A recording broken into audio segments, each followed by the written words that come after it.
परिवार में इसनो होला एगो ऐसा वीडियो बना के डलनी जोन की रात में 7-8 मिलियन गई। हम बोलो बेबी रुक जा तो बोलो तो नहीं खुद खींच काहे नहीं हां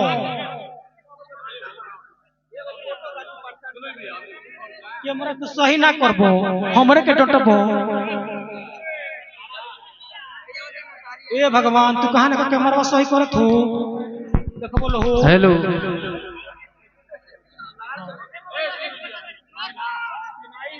जैसे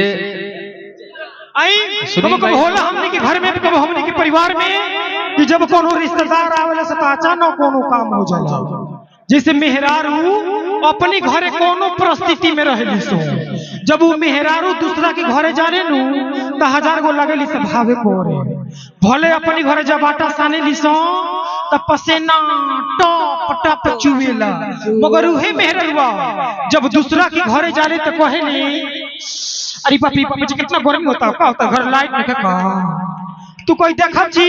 हई लाइट बढ़ाई जे त काट ह जब के हित ना प्यारे कर रहल त कर का दोगलवा लाइट काट देले से हो तू मौगी कोई बाप रे बाप हमरी गांव तो एक मिनट लाइट ना कटेला हो देखबू जे कितना गर्मी त मन तो करता पर बेलौचे खोल कोने फेंक दी चलू मेरा लोग कहि रे बाबू रे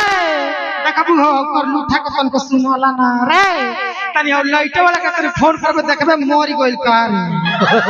कब होला हमने के घर में हमने के परिवार में कि जब कोनो रिश्तेदार आवेला से अचानक लाइटवे कटी जाला कब कब ये होला हमने के घर में हमने के परिवार में कि जब कोनो मेहरा जब हमने के पुरान रिश्तेदारी में चल जाइले जा अपना फुआ के यहाँ अपना मौसी के यहाँ अपना दादी के यहाँ तो जब फुआ देखली से कहली सा ए बहिना यार तनी हो बेटा का रोको आ जब रुकिए तो आवे फुआ गोल लागतनी तू कहीं बड़ा फुआ का गोल लागतरा का हो यही रास्ता से रोज आवेला जाला तर तेरा फुआ से भेंट करे के मन ना करेला तू कहीं फुआ देखन आजकल इतना काम धाम बा न कि टेंशन से आदमी का दिमाग पागल भइल रहता तू कहीं हां हमनी खातिर थोड़े टाइम बा ससुराल या सड़ुआने ने रात दिन मुंह मारावत रहल तू कहीं है कि ना फुआ ऐसा कोनो बात नहीं तू कहीं ऐसे सब बात छोड़ा भाई भौजी ठीक बालो तो हां सब ठीक बा तरे बाबू हौ तिरलोकिया के लइकनिया भागो रहे तन मिलो कब कब ऐसा हमनी के फुआ बात कह दिया सन कि उ बात के हमनी के पते ना रहेला जैसे आजकल गांव में कुछ ऐसनो लेकिन कुछ ऐसनो परिवार बा आ परिवार का हमके लगता कि सबके घरे काम होते बा जैसे कुछ मेहरारू कहेली से गांव में आई कामना कर लइकनी जाती है इतना दिल डाल तन को लजा शर्माती नहीं के तो दूसर की मेहरारू कोई तू न कुछ चिन्हत ना फलाना भाई के पत्तो होई तो यहां देखबू हो कितना दिल डाल ले घूमत या ससुरा में रह के तू कोई हो ए बच्चे नहीं एगो ऐसन हमनी के जमाना रहे कि जब ससुरा से लौट के आई जा तो हमनी के सूट देखहु के ना मिले मगर आजकल के बिटिया आवत तरी से ससुरा से लौट के त कुमारे के साथ मेटावत ऐसा हो हमनी के बाप भाई के सामने एगो टिकली ना साटब जा मगर आजकल के लेकिन वो ठवर रंग के लागत करी से घूमे नहीं हो रहे तो कुछ ऐसनो हम वीडियो बना के डलनी जो कि आज भी वीडियो 20 मिलियन गेल बा सबके प्यार आशीर्वाद मिलल बा आई गोरी वीडियो आज हमर 2 दिन से ट्रेंडिंग में चला था शायद 18 मिलियन हो गइल बा वीडियो जोन की कब कब ऐसनो होला हमनी के गांव में आजकल के बूढ़ो बुजुर्ग लोग हमनी के दादा दादी हमनी के जब नया लेकर के देखत लो तो कहत लो कान्हे पर गमछा ध लेत आ सुरती बनावत रहत लो तो कहत लो इनका बहन जे दिन भर घरवे में घुसल रहत लो एगो हमनी के जमाना रहे कि अपनी मेहरारू के लगे 6 महीना पर 5 महीना पर 3 महीना पर लगे जात रहनी जा इनका बहन जे रात दिन घरवे में घुसल रहत लो तो हम बूढ़ौलो से कहब एके बेलो 8 महीना 9 महीना पर जात रहल लगे तो 10 गो 9 गो 8 गो लइका होत रहल हो आजकल के लइका त रात दिन घर में रहत तरह से एगो से 2 गो लइका लेकिन होत रह ओहू से नहीं के कहीं गो में नसबंदी हो जाता ये भी चीज हम वीडियो बना के डलनी जोन की सबके अच्छा लगल अच्छे उतार दीजिए चलिए जय उतार जाइए चलिए बाबा के चली जाए ये हमनी के भगवान के रूप बनी जाए चलिए कबो कबो यो होला हमनी के घर में हमनी के परिवार में कि जब कबो कोई सुनो जैसे मान ली कि कोनो लइकनी जैसे गांव में के वो लइका लेकिन जब अपने प्यार के कामयाबी पा जाला सो जैसे गांव से लेके कोनो लइकनी भाग जाला सो त गांव में के मेहरारून के बड़ा चिंता रहला जितना है मर्दन के चिंता ना रहला त मेहरारुआ कहली सा ए दीदी ए है ना। सुन अभी तू कहे का कहत रे कुछ नीम ना कोई हमरा पूर्व शक से बड़ा डर लागेला। एगो बात जननी हो तो हो ए दादा जननी हो तो देखल हुआ रास्ता चल चले तो मूड़ी गड़ाइए के चली बुझाता लेकिन सन कांड करी हो तो ले इतने बतिया कर भर में एगो तीसर की मेहरारू चली तू कही बाप रे बाप का बतियावत लो जी तू कहे बाप रे बाप ने जे खेला करे इहे नहीं खि जानती ओकर घर रात दिन आवा गच्छे लगावले रहली तू कहे में खेला का करे के बा ओकर खानदानी कुल चलल आवता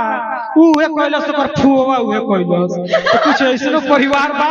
की चीज बोलेला मगर वीडियो के माध्यम से संदेश देले बानी कि हमनी के जीवन में कुछ ऐसा नहीं करे के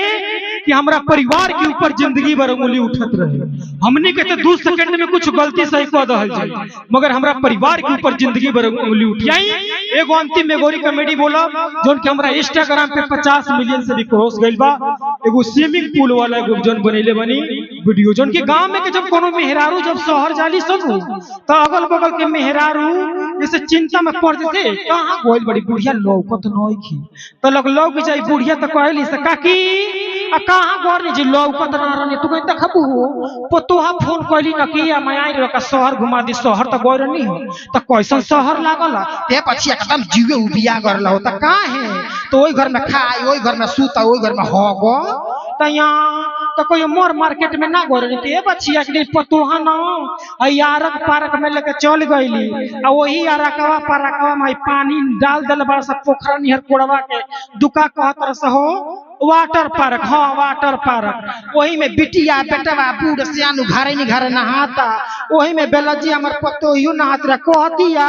ए मजियाई नहवा दे हम फिर भातर काटी भागले कि ना हे लोगवा में जाब नहाए रे लोगवा का कही रे तला कोही में से लइका ओखिया लाल कोइले निकल तो हम कहनी कि रे हे लइकवा को ओखिया लाल काहे भइल बा हमर पतोया कहतिया ई लइकवा पनिया में डूब के कुल मोगिन के चीजिया निहारेला कुछ ऐसनो कारनामा लागेला सब जाके वाटर पार्क में करे मगर वीडियो के माध्यम से संदेश देले बानी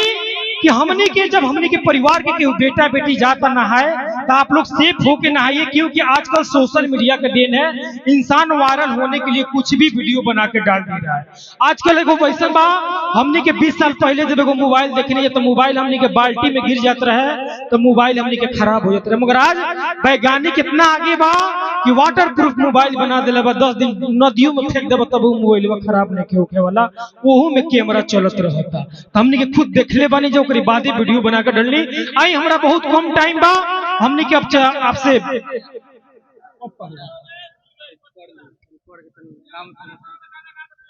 चलिए किशोर टेंट हाउस पटखौली से भैया बानी जो यहाँ के पर नंबर भी लिखल बा 62